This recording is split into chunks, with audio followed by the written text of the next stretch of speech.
Si vous aimez les tests ultra complets, c'est le moment de vous abonner, de cliquer sur la cloche, et puis n'hésitez pas à liker cette vidéo, c'est quelque chose qui m'aide beaucoup. Si vous me suivez depuis longtemps, vous savez que ça fait longtemps que j'essaye de tester un appareil de la marque Roborock. Et bien aujourd'hui, je vais pouvoir tester pour vous le Roborock Dyad Pro. Et je remercie Geekbuying de m'avoir envoyé cet exemplaire gratuitement. C'est grâce à eux que je vais pouvoir réaliser cette vidéo aujourd'hui. C'est un site chinois sur lequel vous allez pouvoir commander des appareils de différentes marques, et notamment des grandes marques comme Roborock, et essentiellement évidemment des marques chinoises, à des prix beaucoup plus attractifs que vous ne pourriez les avoir en France. Et je vous mets donc en description le lien de ce Dyad Pro sur le site Geekbuying, et je vous mettrai également le lien si vous souhaitez commander sur Amazon.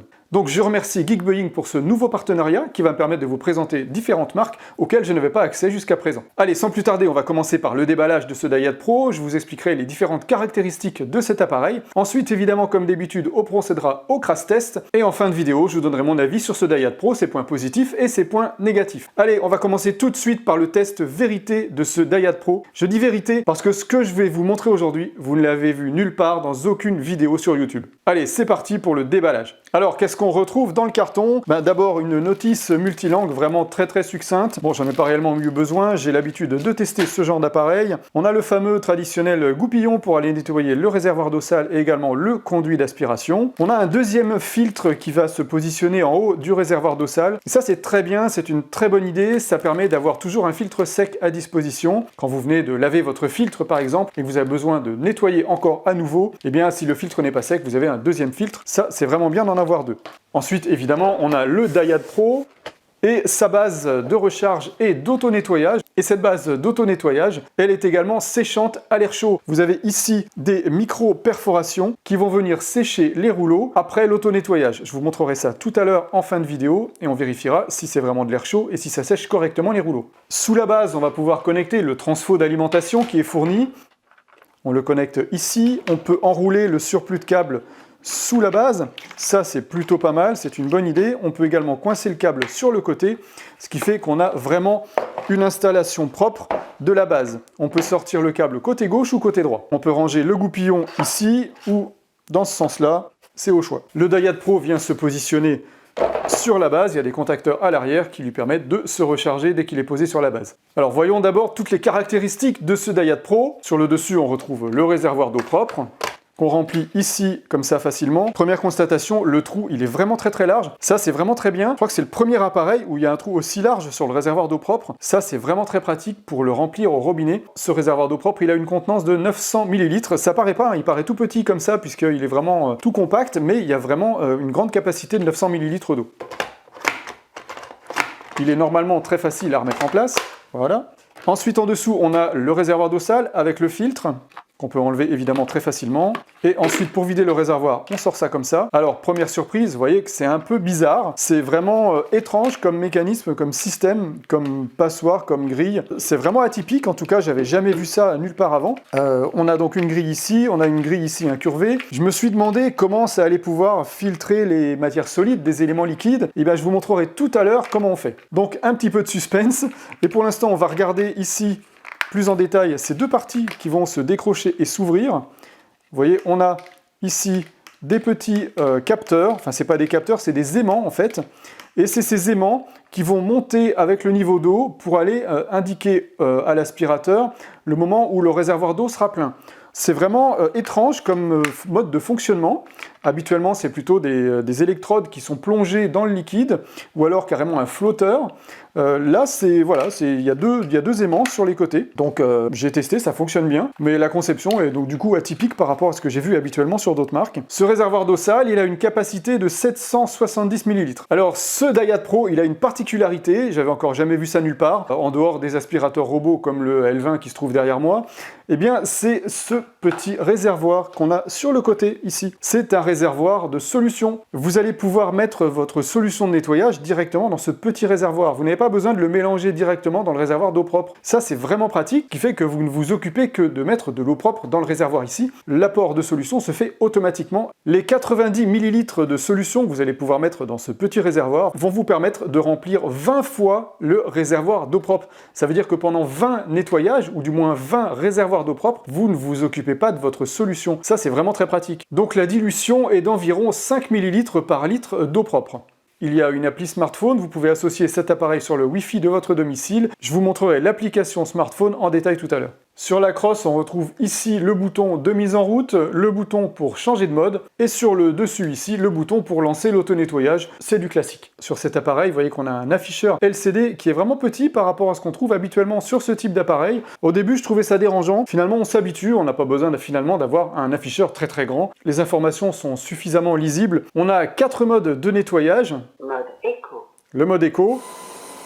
J'ai trouvé que le mode éco était très pratique pour les parquets stratifiés parce qu'il laisse une très fine pellicule d'eau et donc le sol va sécher très rapidement. Mode auto. Le mode auto, qui va apporter automatiquement de l'eau sur la brosse et détecter la quantité de saleté sur le sol. Et quand il détecte que le sol est sale, eh bien, il va augmenter l'apport d'eau sur le sol et augmenter également la puissance d'aspiration. La détection de saleté sur le sol se fait automatiquement grâce au capteur DirtTech. Le capteur DirtTech, c'est la contraction de Dirt Detect. Je vous le montrerai tout à l'heure en gros plan. Mode max. Le mode max envoie le maximum d'eau sur le sol et aspire également avec la puissance maximum. Mode séchage des sols. Le mode séchage des sols va permettre simplement d'aspirer, donc on arrête totalement l'envoi d'eau, ça permet de sécher complètement votre surface. Petit inconvénient, ce mode séchage il ne dure que 60 secondes et après ça repasse automatiquement en mode auto. J'aurais préféré que ça ne repasse pas automatiquement en mode automatique parce que bien souvent j'ai besoin de sécher par exemple une pièce, de sécher un parquet et donc d'utiliser cet appareil en mode séchage plus de 60 secondes. Je comprends pas l'idée d'avoir choisi de faire ça, j'aurais préféré qu'on laisse le choix à l'utilisateur de la durée d'utilisation. Vous l'avez entendu, il y a une synthèse vocale, on peut évidemment changer la langue, par contre il faudra passer par l'application. On a une autonomie de batterie en mode économique de 43 minutes, évidemment dans les autres modes, l'autonomie sera évidemment réduite. Le Dyad Pro a une puissance d'aspiration de 17 000 pascal, on verra tout à l'heure si c'est efficace dans le crash test. Sur le devant ici, on a un levier qui va permettre d'augmenter ou de réduire la garde au sol de l'appareil.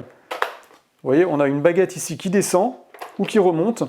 Et ça permet, quand vous aspirez la chambre de votre enfant par exemple, s'il y a des petites figurines, des choses comme ça, d'aller pouvoir nettoyer sans que les figurines passent en dessous et soient avalées. C'est une bonne idée, par contre j'aurais aimé que ça remonte un petit peu plus, de manière à aller chercher les plus gros débris quand on a besoin. On verra tout à l'heure dans le crash test si ça pose vraiment un problème. Petit détail vraiment intéressant, sur le côté ici, on a une petite roulette. Et cette petite roulette, elle va permettre tout simplement de faciliter le suivi du bord des murs et éviter de frotter l'appareil contre les murs. Ça c'est vraiment une très très bonne idée que j'ai vue sur aucune autre marque. Les petites roulettes sur les côtés permettent donc d'accéder aux endroits très étroits et de nettoyer très proche du côté gauche et du côté droit. Autre détail ici intéressant, eh bien il y a une sorte de poignée pour aller déplacer l'appareil plus facilement. Ça c'est vraiment une bonne idée et c'est une chose que je n'avais là aussi vue sur aucune autre marque. Et petit détail non négligeable, il n'est pas possible d'enlever les brosses quand l'appareil est sur sa base. Vous avez ici un renfort qui est sur le côté, un cache si vous voulez, qui empêche d'accéder tout simplement aux brosses côté gauche et côté droit. Pourquoi ça a été fait comme ça, je ne sais pas, peut-être pour éviter les éclaboussures lors du nettoyage. Enfin en tout cas le fait est qu'on peut pas enlever les brosses quand l'appareil est sur la base et ça je trouve ça dommage. Alors c'est sur le dessous de l'appareil que ça devient beaucoup plus intéressant. Vous avez 3 brosses. Ces brosses, elles vont pouvoir tourner à 2 vitesses différentes. Vous pouvez régler les 2 vitesses dans l'application. Alors, je sais pas pourquoi Roborock a permis ce choix entre 2 vitesses. Moi, je trouve que c'est aussi bien d'aller à la vitesse la plus rapide, puisque plus vous tournez vite et plus vous frottez le sol rapidement, et donc plus vous nettoyez rapidement vos sols. Pourquoi réduire la vitesse? Je sais pas. Si vous avez des idées par rapport à ça, n'hésitez pas à m'en faire part dans les commentaires. Je lis tous les commentaires, je réponds à toutes les questions, vous le savez. Ensuite, on a à l'arrière 2 grosses roues et 2 petits trous ici pour faciliter le déplacement de l'appareil. Vous avez vu que vous avez 3 brosses. Pourquoi 3 brosses? Eh bien Roborock a estimé qu'avec 3 brosses, ça permettait techniquement d'avoir des brosses qui soient le plus proches possible des murs, et notamment ces 2 brosses-là. Puisque ces 2 brosses-là, on a vraiment en fait la brosse qui est à ras du mur. Alors que sur les autres appareils où vous n'avez qu'une seule brosse, eh bien il y a toujours 5 mm de plastique en fait qui est par-dessus la brosse pour tenir la brosse tout simplement dans l'appareil. Donc là, ces brosses-là, elles tiennent toutes seules et ça leur permet donc d'être à ras du mur. Il y a également une brosse principale ici qui est un petit peu moins large, donc finalement on va nettoyer avec 3 brosses, donc théoriquement on devrait nettoyer beaucoup mieux les sols, plus rapidement puisque vous avez plus de surface de frottement. Alors est-ce que ces 3 brosses et notamment les 2 brosses latérales vont permettre de nettoyer à 1 mm des murs comme l'annonce Roborock? Eh bien on va tester ça tout de suite dans le crash test et on se retrouve juste après. Je vous donnerai mon avis sur cet appareil avec ses points positifs et ses points négatifs. Pour ce test, j'ai mis du chocolat séché sur le sol. Le but c'est de voir s'il est capable de décoller le chocolat séché et on va mesurer également à quelle distance il peut laver près du mur. Mode auto. Je me mets en mode automatique.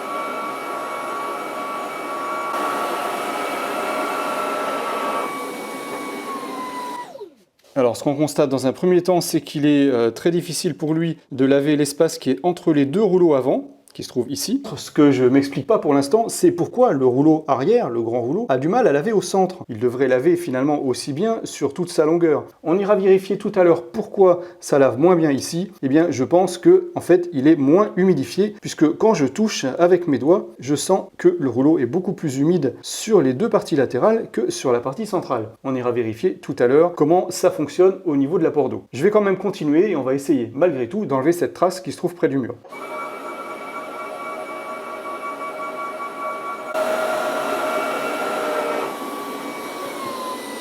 La partie centrale a finalement réussi à être nettoyée. Par contre, ici, dans le joint, il me reste un petit peu de chocolat sur la partie centrale. Tout ce qui est sur la partie autour de la partie centrale, ça a été nettoyé au niveau du joint. Là, ici, je n'arrive toujours pas à nettoyer le bord. L'humidité sur le sol, eh bien, s'arrête ici. Elle ne va pas plus sur le côté gauche. J'en profite pour nettoyer le joint de carrelage où il restait du chocolat. Voilà, quand je ne me mets pas vraiment au centre, eh bien j'arrive à nettoyer mon joint de carrelage, ça y est, il est propre. Donc maintenant, j'imagine que mon rouleau frontal latéral est maintenant humidifié. Je vais essayer de nettoyer le long du mur.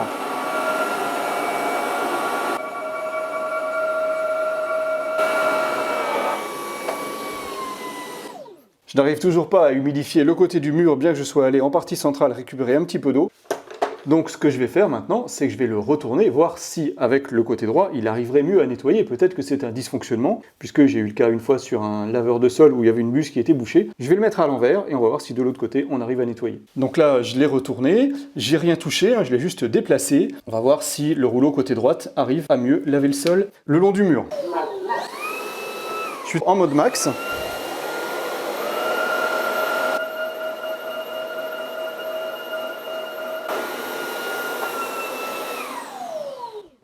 Eh bien, le même problème, de ce côté-là, la tache est toujours présente. Vous voyez, même au doigt, elle n'est pas mouillée. Regardez, elle part pas, elle est légèrement humide, mais elle n'est pas assez humide pour être frottée par la brosse et décoller du sol. Le fait est qu'il faut se rendre à l'évidence, cet appareil ne peut pas nettoyer à 1 mm du mur tel que c'est annoncé par Roborock. Là, on est plus aux alentours de 1 cm. On va le mesurer tout de suite. On est à 6 mm, 7 mm, mais tout à l'heure on était à beaucoup plus que ça. Là il a fallu que je passe, je n'ai pas compté le nombre de fois que je suis passé le long du mur, mais c'est vraiment impossible de nettoyer comme ça lors d'un nettoyage quotidien. Vous allez passer 1, 2, 3 fois le long du mur, vous n'allez pas vous acharner comme ça, comme je l'ai fait le long du mur. Donc pour moi le test n'est pas concluant pour le lavage près du mur. Donc la question que je me pose, quel est vraiment finalement l'intérêt d'avoir mis ces deux brosses devant? Pour bien comprendre le problème que j'ai de nettoyage à la fois sur les bords et également au centre, eh bien, on va démonter les brosses et on va regarder exactement comment l'eau arrive sur les brosses. Alors qu'est-ce qu'on remarque tout de suite, c'est que l'intégralité des 3 brosses sont bien aspergées d'eau. On voit ici les buses qui sont sur les 2 brosses latérales, on les voit parfaitement, elles sont trouées, on les voit bien. Et on a également des buses ici sur la grande brosse principale. Alors pourquoi déjà j'ai un souci de nettoyage au centre? Eh bien on voit que la dernière buse pour les 2 brosses latérales se situe ici, donc vous voyez très loin du centre, et pareil de l'autre côté. Alors il n'y a pas de trucage, il n'y a pas de buse cachée derrière, donc la dernière buse, vous voyez, elle est ici, donc on va mesurer la distance par rapport au centre, eh bien elle est à 4 cm environ du centre. Évidemment, pareil de l'autre côté. Alors oui, on pourrait se dire que la brosse principale, du coup, elle va pouvoir mieux envoyer de l'eau au centre, sauf qu'on a un petit peu le même souci. Vous voyez que les 2 buses qui sont proches du centre sont plus écartées que les autres buses. Donc il y a moins d'eau ici qui arrive au centre. Donc voilà l'explication pourquoi on a une mauvaise alimentation en eau au centre et pourquoi le centre est un petit peu moins bien nettoyé que les 2 côtés au niveau des brosses latérales. Maintenant, on va s'intéresser au côté gauche et au côté droit. Le côté gauche, ici, évidemment, vous voyez, on a ce décalage lié au moteur ici qu'on a. Donc, forcément, à cet endroit-là, il n'y a pas d'eau qui arrive. La dernière buse qui peut envoyer de l'eau, c'est celle qui se trouve ici au bout de mon doigt. Et donc, je vais mesurer à quelle distance elle est du bord. Eh bien, on est à 37 mm du bord. 37 mm du bord, donc ça veut dire qu'on est quand même assez loin du bord. Donc, c'est normal que cette partie de la brosse reste plus ou moins sèche. Alors le côté gauche, c'est celui que j'ai utilisé lors du début de mon test du chocolat. Effectivement, quand j'ai retourné l'appareil, on a réussi à se rapprocher un petit peu plus du mur lors du nettoyage, parce que ici, évidemment, on a une dernière buse qui est plus proche. Et cette dernière buse, elle est à environ 2 cm du bord, donc 20 mm. Donc là, c'est très proche, et donc la question que je me pose, c'est pourquoi, bien qu'on ait une alimentation en eau vraiment ici très proche du bord, on n'arrive malgré tout pas à nettoyer le bord. Et en comparaison avec le Dreamy H11, dont voici le capot qui diffuse de l'eau sur la brosse, eh bien, côté gauche, la buse est très loin du mur, ça c'est normal, hein, il ne peut nettoyer que très proche du mur, uniquement du côté droit. Et bien, du côté droit, on va regarder à quelle distance se trouve la dernière buse du bord. Et là, on est à 3 cm. On est à 3 cm du bord et le bord est correctement nettoyé sur le H11. Donc là, je comprends vraiment pas pourquoi, avec le H11, j'ai une dernière buse à 3 cm du bord qui nettoie bien le bord. Et ici, on a une buse à 2 cm et qui ne permet pas de nettoyer correctement le bord. J'en profite tant que l'appareil est à l'envers pour vous montrer ici ce petit capteur. Je pense que c'est ce capteur qui détermine si l'eau est sale. C'est le fameux capteur DirtDetect, donc raccourci de Dirt Detect. C'est ce capteur qui va augmenter la puissance d'aspiration et l'apport d'eau sur le sol lorsqu'il va détecter que l'eau est sale. Allez, on va procéder maintenant au crash test. Pour ce crash test, j'ai mis du ketchup. Ketchup, ça c'est pour salir la brosse, pour procéder après à l'auto-nettoyage. De la confiture, tout ça j'ai mis dans le joint. On a des coquillettes, des flageolets, des haricots. J'ai mis un œuf avec sa coquille et ici on va aspirer du liquide. J'ai mis du lait pour que ce soit plus visuel. Je me mets en mode automatique et on va donc nettoyer toute cette saleté.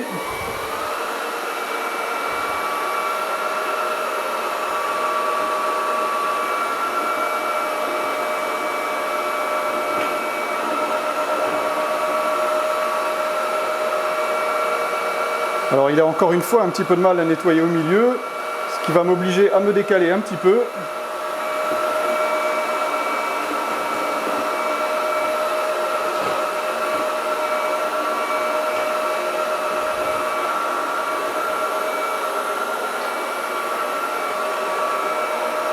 Voilà, en 2-3 passages, il a absolument tout nettoyé. Il a un petit peu poussé les coquilles d'œufs.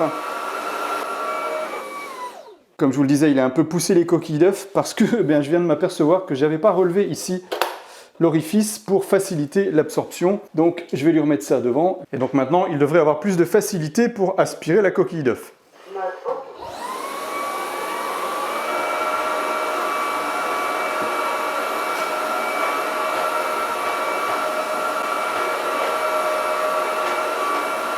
Allez, on va passer maintenant sur le liquide.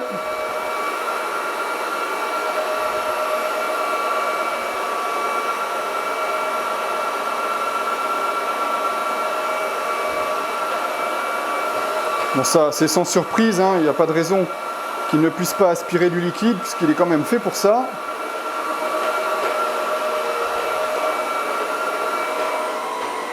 Le Roborock Dyad est relativement facile à utiliser, il est très maniable, il est également très léger, je peux même l'utiliser d'un doigt. Il glisse parfaitement sur le sol, franchement c'est un régal pour nettoyer, c'est vraiment léger. Alors on sent bien que la tête elle est plus lourde que les autres appareils puisque évidemment il a plus de rouleaux. Donc on le sent vraiment quand on fait du gauche-droite comme ça. Mais globalement il s'en sort bien. Au niveau de l'inclinaison, on est ici sur l'inclinaison maximum. On va quand même pouvoir nettoyer sous une table confortablement.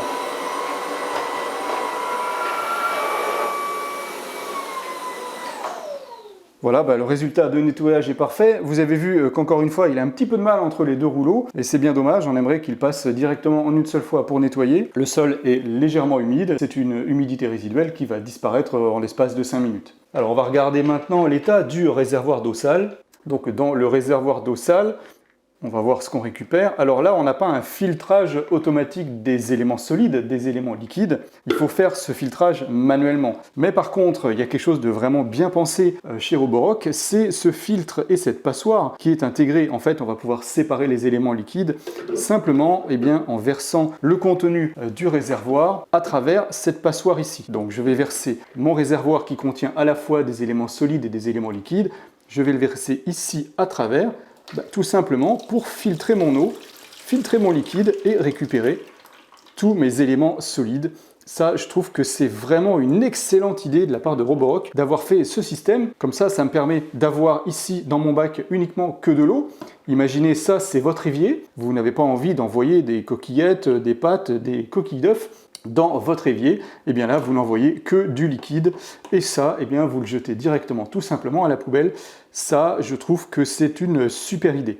Ensuite, après avoir vidé le contenu des éléments solides directement dans ma poubelle, il suffit simplement de rincer ça et de le remettre dans le réservoir. Pensez bien à faire sécher votre réservoir, par contre sans le refermer, au moins pendant une journée pour éliminer toute l'humidité résiduelle et pour éviter d'avoir des mauvaises odeurs dans votre réservoir si vous n'utilisez pas l'appareil pendant plus d'une semaine par exemple. Et ici, on voit bien que je ne récupère que du liquide. J'ai donc rincé intégralement cette passoire et j'ai oublié de vous montrer, on va quand même vérifier ce qu'il y a au niveau du filtre. Et bien là, il n'y a rien, donc il n'y a aucun élément solide qui est remonté au niveau du filtre. Et là, j'en profite pour vous dire qu'il ne faut absolument pas aspirer avec ce type d'appareil sans utiliser la fonction lavage. Vous ne devez pas aspirer à sec, parce que là, vous allez saturer le filtre avec tout un tas de poussières qui ne sont pas prévues pour être filtrées avec ce type de filtre.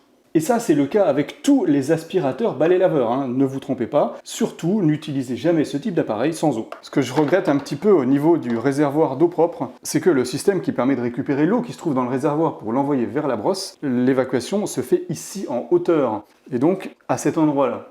Eh bien, le fait est qu'à chaque fois que j'enlève le réservoir, eh bien, j'ai de l'eau qui vient tomber ici, de l'eau qui vient couler un petit peu sur le bord du réservoir d'eau propre. Je trouve que c'est dommage d'avoir conçu ça de cette façon-là. Tous les autres appareils que j'ai testés précédemment avaient une entrée d'eau qui était directement sur le bas du réservoir, ici en dessous. Effectivement, on avait parfois 2-3 gouttes, mais là je trouve qu'on a quand même un petit peu trop de liquide qui s'échappe, soit quand on remplit le réservoir, soit quand on l'enlève tout simplement.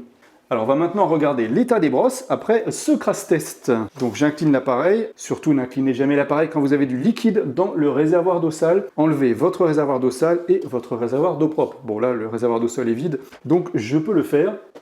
Donc là, au final, eh bien, j'ai un petit peu de saleté qui est resté collé ici sur le plastique. J'en ai un petit peu ici également sur le plastique. Les rouleaux, évidemment, ils sont sales. Vous voyez qu'ils sont encore un peu rosés par le ketchup. Mais finalement, ils sont relativement propres par rapport à toute la quantité de saleté qu'il y avait sur le sol. Et c'est le principe de ce type d'appareil. C'est que vous lavez toujours avec de l'eau propre. Et le fait que l'eau propre arrive sur les rouleaux pendant qu'ils tournent, eh bien, ça contribue à la fois au nettoyage du sol et à la fois au nettoyage du rouleau pendant le nettoyage. Alors, on va regarder quand même s'il y a des débris coincés à l'intérieur si j'enlève les rouleaux. On va les enlever un par un. Donc vous voyez qu'ils s'enlèvent vraiment très facilement. Ah, et ben voilà, j'ai mes coquilles d'œufs qui sont là, qui ne sont pas du tout passées dans la bouche d'aspiration. Vous voyez qu'elles sont coincées du côté où elles se sont trouvées. Donc ça, elles ne sont pas toutes là. Alors il y en a quand même quelques-unes qui ont dû passer dans l'aspirateur parce que j'en avais mis beaucoup plus que ça. Mais voilà, on voit quand même qu'elles sont restées coincées ici. Et bien ce que je vais faire tout simplement, c'est que je vais les remettre là où elles étaient coincées. Alors c'est dommage, j'aurais pas dû y toucher. Je vais les remettre, voilà, toutes ici au bout, là où elles étaient. Voilà, je vais remettre les rouleaux. Évidemment, il ne faut pas se tromper de sens, il y a des couleurs à respecter. Le rouge, c'est de ce côté-là. Le bleu, c'est de ce côté-là. Et celui-ci, il vient comme ça devant. On va donc procéder maintenant à l'auto-nettoyage. On va vérifier si, grâce à l'auto-nettoyage, on va pouvoir éliminer les coquilles d'œufs qui sont restées coincées. Alors je vais donc procéder maintenant à l'auto-nettoyage. On ne verra pas la brosse tourner puisqu'on a ce capot opaque qui se trouve sur les brosses. L'auto-nettoyage a commencé. Donc là, il y a de l'eau qui arrive sur les brosses sont lavées, frottées, et ensuite l'eau sale va être réaspirée dans le réservoir d'eau sale.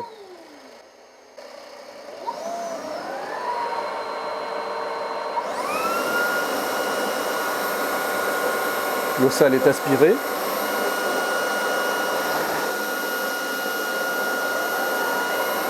Et on voit que le rouleau ici tourne dans les deux sens pour bien nettoyer les rouleaux.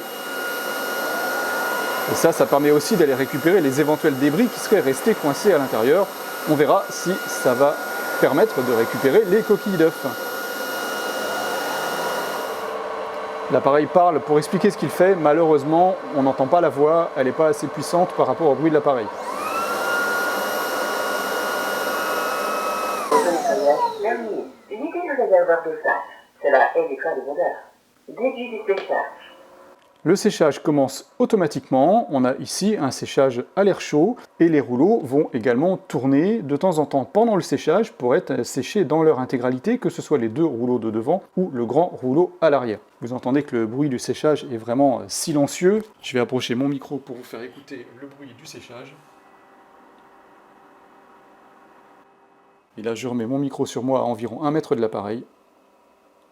Vous voyez que c'est vraiment très très silencieux. Il y a un mode séchage rapide qui est beaucoup plus bruyant, mais le mode silencieux suffit largement et on peut évidemment régler la durée du séchage par l'application. Pour vérifier qu'on a bien un séchage à l'air chaud, je vais mesurer la température qui sort au niveau de la grille de sortie d'air chaud. Je vais également mesurer la consommation électrique. Ici, on est en charge, on a 60% de batterie, on est en cours de chargement, j'ai 29 watts en charge. Je vais lancer le séchage. Début du séchage.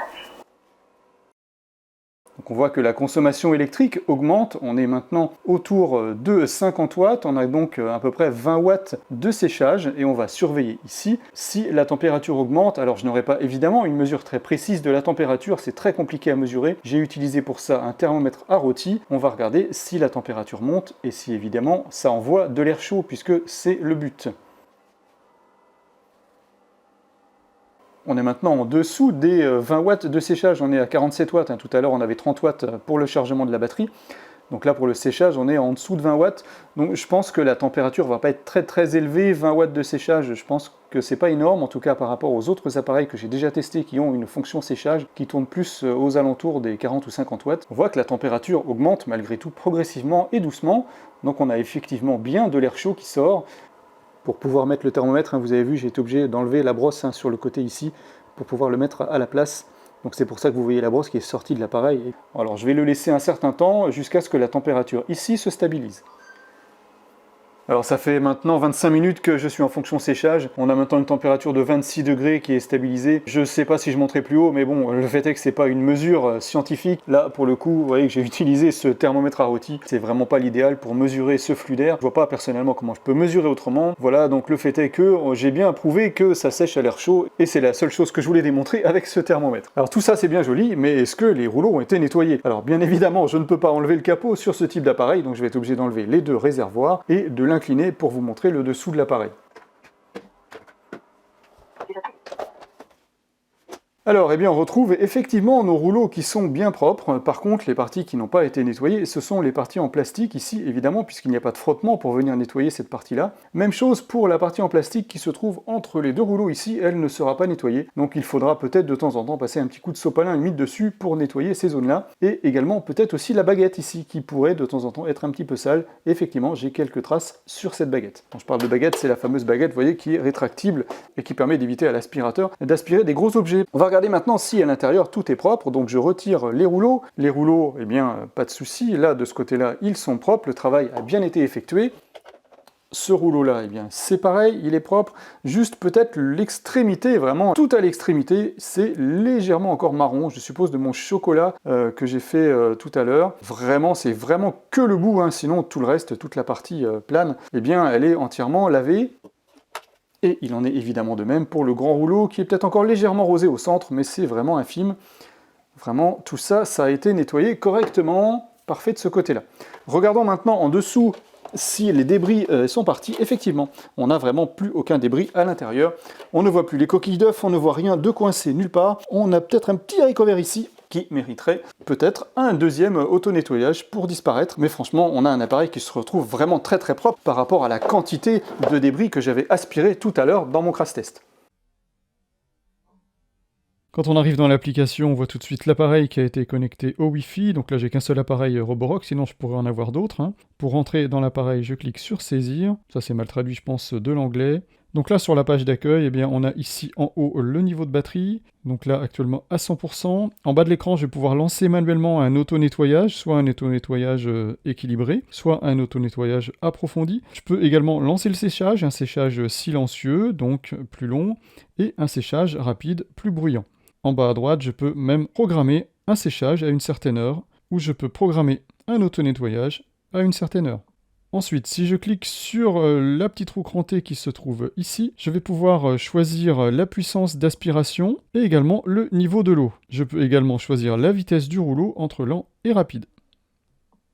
Ensuite, en haut à droite, les trois petits points, je vais avoir accès à d'autres paramètres, notamment les paramètres de séchage et d'auto-nettoyage. Donc ça me permet d'avoir un auto-nettoyage automatique dès que je pose l'appareil sur son socle.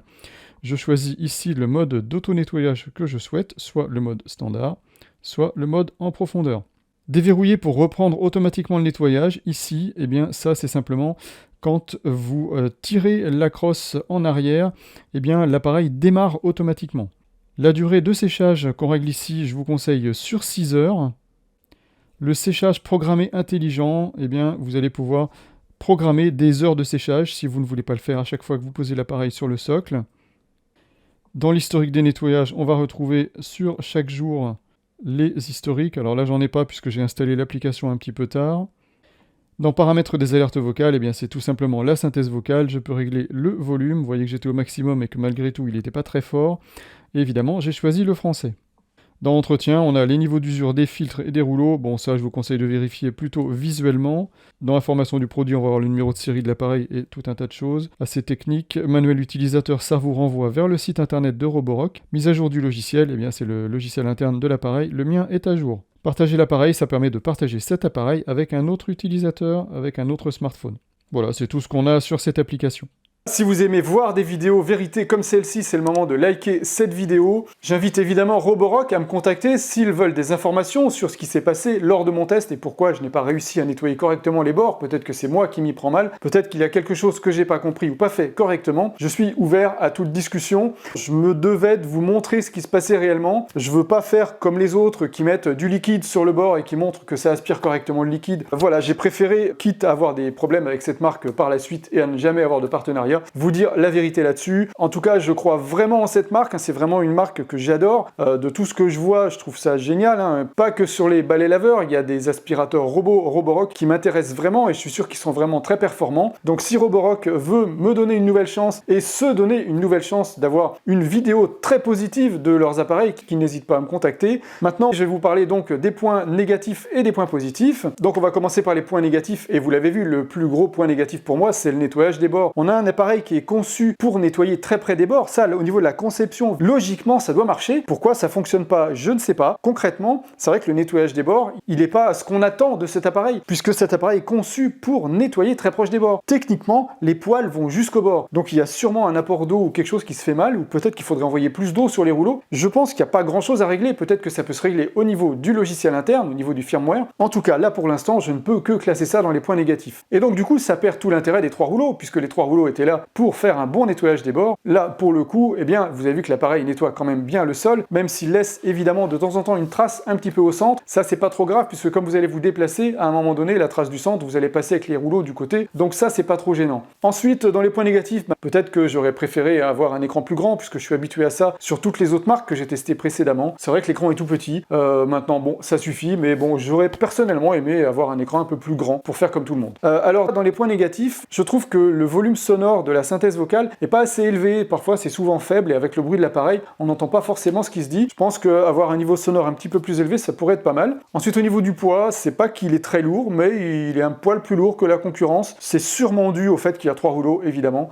Ensuite, le mode séchage des sols, comme je vous l'ai dit tout à l'heure, j'aurais préféré qu'on puisse l'arrêter quand on veut et pas qu'il s'arrête tout seul. Quand on passe en mode séchage des sols, eh bien, il repasse automatiquement en mode automatique au bout de 60 secondes. J'aurais préféré avoir le choix et pas qu'on me l'impose. Voilà, ce sera tout pour les points négatifs. En dehors de ça, c'est un très bon appareil, hein. Vous avez vu, il lave correctement, il aspire la grosse saleté, il va nettoyer les sols correctement en profondeur. Donc au niveau de la qualité de nettoyage, rien à dire, c'est comme la concurrence. On va à la même distance des murs que la concurrence, même si on aurait dû aller plus près, on est vraiment dans ce qui se fait par rapport aux autres concurrents. Donc si c'est un modèle qui vous intéresse, ne soyez pas bloqué par le fait qu'il ne va pas laver à ras des murs, comme c'est annoncé. Simplement, prenez-le en compte et n'attendez pas qu'il le fasse. La séparation des solides et des liquides, vous avez vu, c'est génial, hein. Si vous ne l'avez pas vu, revenez en arrière dans la vidéo, hein. Voilà ce que c'est d'aller voir la conclusion avant de regarder le reste. C'est vraiment bien fait, une super bonne idée et c'est super pratique. Le petit réservoir de solution, ça aussi, excellente idée, hein. Ça, j'aimerais avoir ça partout. Je l'ai sur mon aspirateur robot L20, là, derrière moi. Je l'ai également sur le L16 qui se trouve à l'étage. Ça, c'est vraiment génial, hein. C'est super pratique. On s'occupe plus que de mettre que de l'eau et on ne s'amuse pas toujours avec sa bouteille de solution à aller mélanger un petit peu de solution avec l'eau. Ça, c'est génial. Ça, j'adore.